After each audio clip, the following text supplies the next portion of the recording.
meron tayong courage, tapos hindi tayo takot, may belief tayo, of course, nananalig tayo. Okay? Ngayon, pagdating sa pananalig, okay, ang critical dyan po, gusto ko lang ma-realize ninyo na nakalatag na po sa mundo.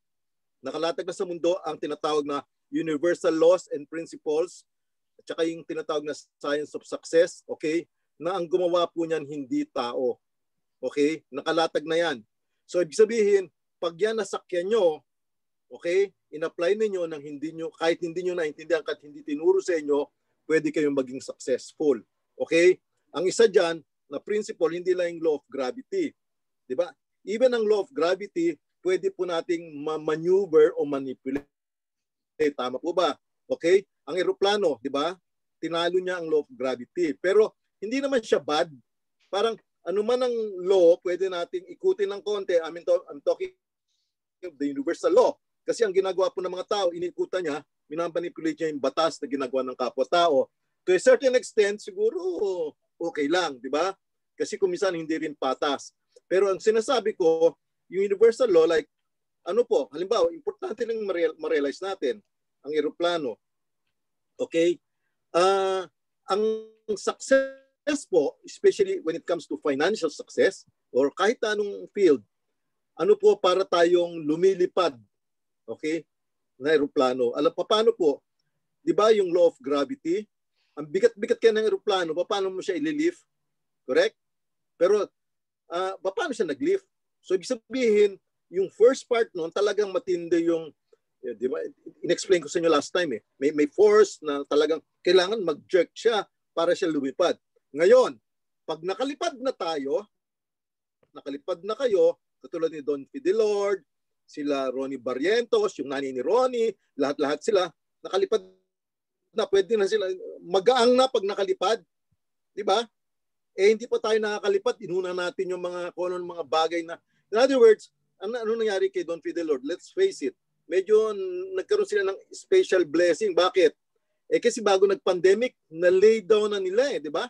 Meron ng physical presentation, na-lay down na nila, pero katulad ni Ronnie Barrientos, natulog sa train station ba yon? O sa bus station? So in other words, medyo nagkaroon sila ng malaking plus factors, okay? Why? Because na-lay down na nila. Ngayon, naging mabilis kasi among the people in their team, okay, merong magagaling sa internet, magaling sa, so in other words, na leverage, okay, na-apply nung panahon ng lockdown. So ang importante nating ma-realize sa buhay po natin, ang critical question, ano po ba ang priority ninyo ngayon? Okay? Kasi ang mundo, ang eroplano po, hindi naghihintay. Okay? Kaya yung iba po, masyado silang naghihintay, akala nila hinihintay sila, parang hindi sila, siguro hindi pa sila nakasakay ng eroplano o hindi na naintindihan ng takbo ng mundo. Ang mundo po, sa totoo lang, wala siyang pakialam.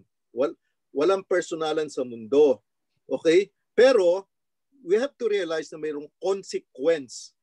Ang bawat decision o choice na ginawa natin, if it is out of ignorance or lack of knowledge, pagbabayaran po natin. Kung hindi man tayo ang magbabayad, may magbabayad. Tatandaan po ninyo yan.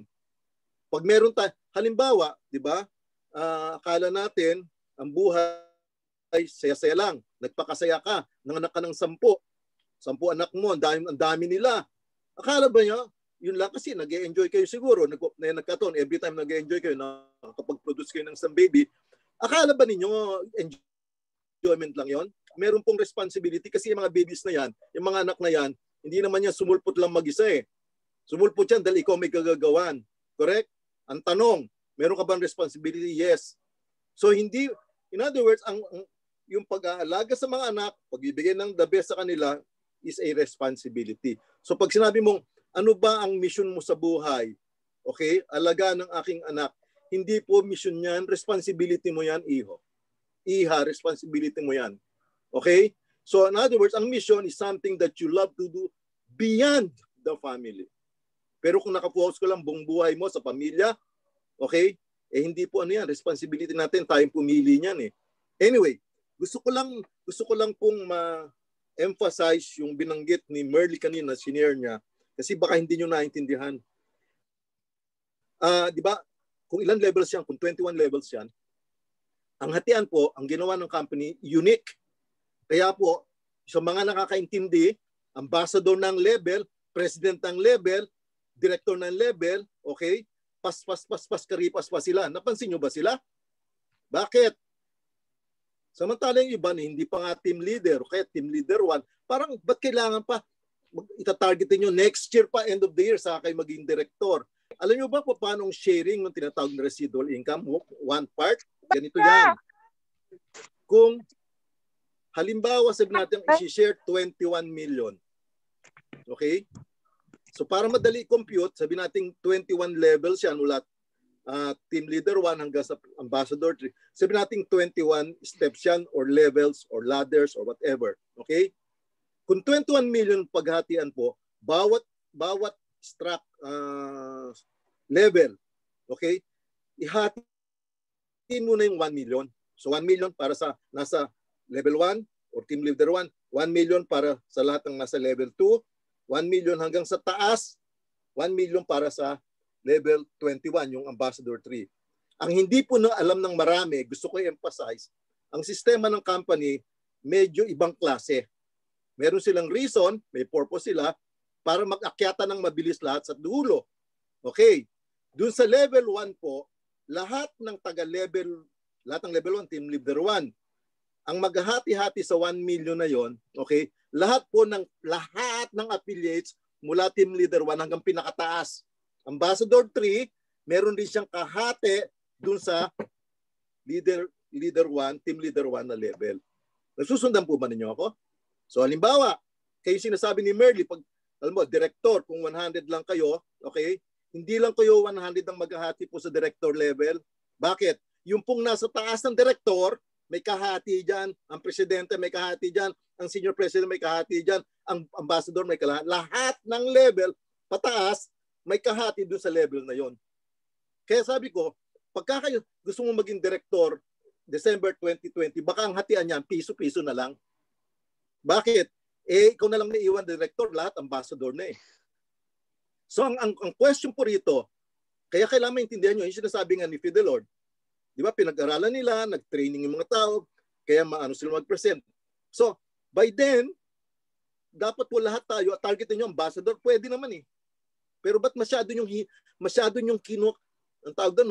kinakawawa ang sarili nyo? Bakit?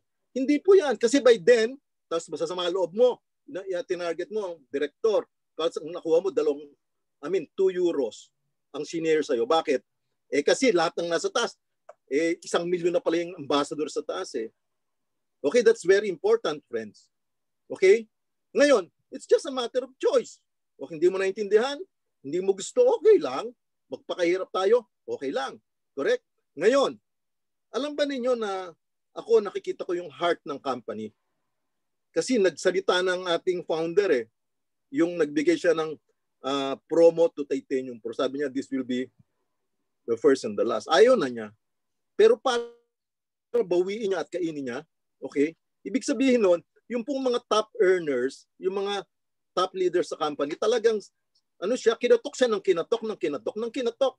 To the point na ninag siya para lang pagbigyan naman yung mga, kasi nagbibuild po sila ng mga leaders sa organization.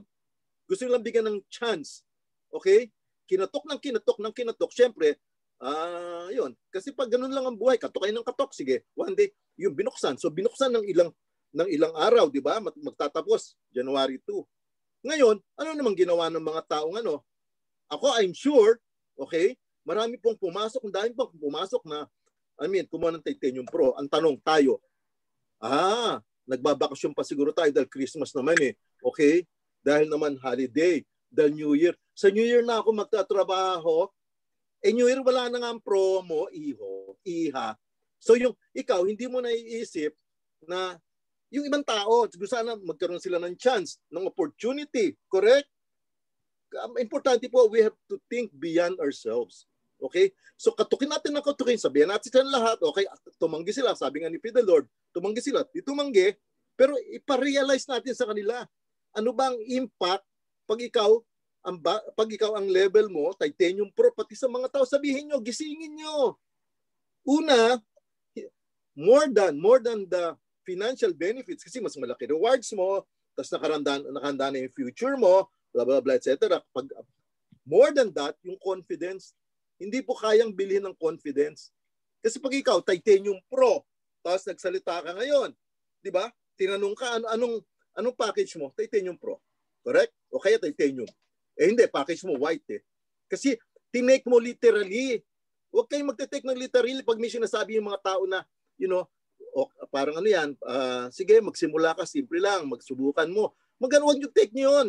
Tapos pag may nagsasabi sa inyo, ano yan, huwag mong pansin yung iba, huwag mong ikumpara sarili mo ang pacing. Ang pacing mo nga, ang tagal-tagal, wala kang nakikita sa paligid, kalokohan po yun. I'm telling you straight. Real talk po, real talk. Ibig sabihin nito, huwag nyo ito-take, kasi bakit ganito tayo kuminsan, di ba? Tanggalin natin yung ating masamang habit. Ano yung masamang habit natin? Nung estudyante tayo, nakakuha ng 78, hanapin mo, okay, imbis na tingnan mo, sino yung naka-highest, naka-95, naka-100, hindi, hanapin mo, ay, meron palang 75, 76. Ba't mo ikukumpara doon? Ba't ganun tayo? So, pasensya na, real talk. Kasi ako po, gustong-gusto ko ng lahat po tayo lumipad. Pero yung desire natin, kailangan dire-diretso yan. Para kung bagson, isang daanan lang to. Paspasan natin. 6 months, 7 months, tapos ang laban, and then sumuporta tayo sa mga tao. Sumuporta tayo sa team. Okay? Kasi by then, napakagaang na. Napakagaang po magsalita, sa totoo lang. Napakagaang. Okay? Bakit? Ako po, ba't ako ganito magsalita? Di ba, hindi naman ako pumasok sa business to para magpakayaman ng I'm sorry to tell you. Pero masarap naman yumaman din. Pero hindi, kaya nung magsimula ako, sinabihan ko yung mga friends ko, huwag niyo akong gawing model, huwag niyo akong sundan, huwag niyo akong tingnan, etc. Kasi ang purpose ko rito, ginagawa ko to, kasi unang-una, ang buhay ko po napakasimple lang. Hanggang ngayon, simple lang ang buhay ko. Hindi ako mahilig sa magarang sasakyan, hindi ako mahilig sa palasyo. I mean, that's me. Okay? Pero mahilig akong tumulong, mahilig ako mag-enlighten ng tao, buksan ng utak nila, maging aware sila. Kaya po nag-invest ako ng napalaki sa training, okay? Sa pag-acquire ng mga libro, kahit sinasabi nila, iba pa rin po yung may physical book eh. Di ba? At hindi po lahat ng physical books available na e-book. In other words, I don't look for excuses, I find ways. Pero hindi po ako BDO. Anyway, so practically, importante po, ngayon pa lang, bago pumasok ang January, ahead ka na. Kunin na yung among the team in your, di ba sinasabi nyo, paano maghanap ng leader, hanap ka ng leader. Alam nyo, critical yon, yung utak ng tao, mindset niya, dapat makita niya. I mean, kung Titanium Pro ka, okay, gawa ka ng paraan, ganun naman talaga ang mga ganun po ang mga negosyante, gumagawa ng paraan, ganun mag-isip. Yung mahihirap dati na yumaman, ang hirap kaya ng pera yan, pero nagbayad. Hindi nakakatulog dahil hanggat hindi nagbabayad. Ganun lang po. Importante yung ganun mga prinsipyo sa buhay. Bottom line, bigyan natin to ng priority, okay? Bigyan natin to ng panahon po. It's worth it. It's worth the effort. Kaya lang, it's worth the time. Okay? Para, can you imagine, di ba, ilang percent po ng buhay ninyo ang nakaukol sa paghahanap ng pera? Mahigit 1/3 po ng buhay nyo. Matagal ko nang kinompute yan. Hindi pa ako nagka-college, alam ko ng computation. More than 1/3 ng buhay ninyo nakaukol sa paghahanap ng pera. Kaya po, ang natitira na lang na oras natin at panahon, okay, dun sa mga importanteng part ng buhay, like spiritual life, yung ating development ng mind, ng utak natin, di ba? Yung ating mind, mental, emotional, yung family, yung social, whatever, etc. Okay? Wala na. Ilang percent na lang naghati na lang dun eh. Correct? Yung ba ang purpose ng life? Hindi po. Is to enjoy. Kaya ako sabi ko, malaking kabalbalan yun. Kailangan magtrabaho ka hanggang 30, 40, 45 years. Tapos, magsasakripisyo ka. Tapos, pagdating mo ng 60, 65, para kang gulay. Hindi ka na makatravel, masakit na mga tuhod mo, may mga sakit, may mga mga maintenance na gamot, tapos ano pa natira sa mundo? Pero pwede, di ba, pwede. Yung mga yan, kaya sinasabi nga generational income eh. Di ba? Pakinggan nyo, si Ronnie Barrientos, si Don Fidelord. Okay? Yung kinita nila sa loob ng isang taon, 1.5 years, my goodness, ikikitain ng buong buhay ng ibang tao. Pero pag nakita yung itsura nila, hindi naman sila, pareho lang sila ng itsura ni Paul, di ba?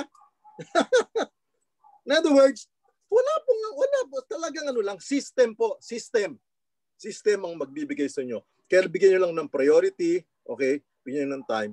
And wala na ako masyadong sabihin muna. Goodness, let's take advantage. Let's ride on the Titanium Pro. For all you know, this could be the last. Okay? Hindi naman sa lahat ng pagkakataon magbibigay ang owner ng company. Nagbigay sila, siguro Christmas, holidays, season, okay, pagbigyan natin. Pero take advantage natin. Okay? Thank you very much and God bless.